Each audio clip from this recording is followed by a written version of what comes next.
The greenhouse project at Paraquita Bay will soon be made available for private investment, as government does not intend to get involved in operating the greenhouses. This announcement was made by Minister responsible for Agriculture, Dr. Kedrick Pickering, at the opening of an agribusiness seminar on Monday, April 15th. Dr. Pickering says government is close to finalizing an agreement with individuals who are owed money in connection with the greenhouses. He noted that the current agreement allows the designers of the greenhouses to benefit from intellectual property rights indefinitely, and government wants this sorted out. When I took over the ministry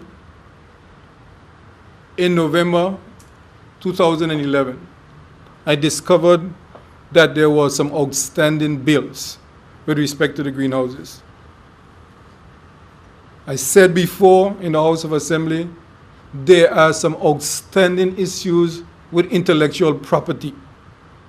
What that means is that the designers of the greenhouses, they're going to claim ad infinitum. In other words, for the next 200 years, they'll be claiming money from government if we had proceeded along the same pathway.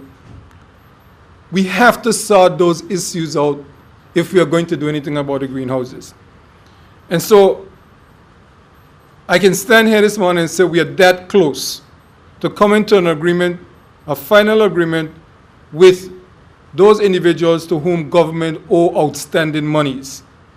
Once that process is complete, then we can pick the ball up and then move the process forward. Minister Pickering says government should not operate the greenhouses and plans to make them available for private investment.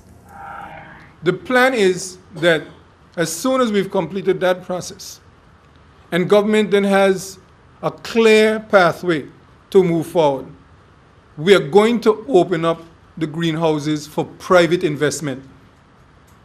This minister will not advise the government that the government should run the greenhouses.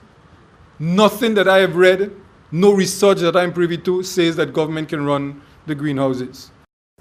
The greenhouse project started under the previous VIP administration. In October 2009, the government signed a $4.7 million loan agreement with Deutsche Bank to facilitate designs and construction of 3 of the greenhouses at Paraquita Bay and another 3 at South Sound, Virgin Gorda. Under the conditions of the loan agreement, the Virgin Islands government was expected to repay the funds over 5 years by 40 quarterly installments. The greenhouse project had formed part of government's drive for the creation of a third economic pillar for the BVI.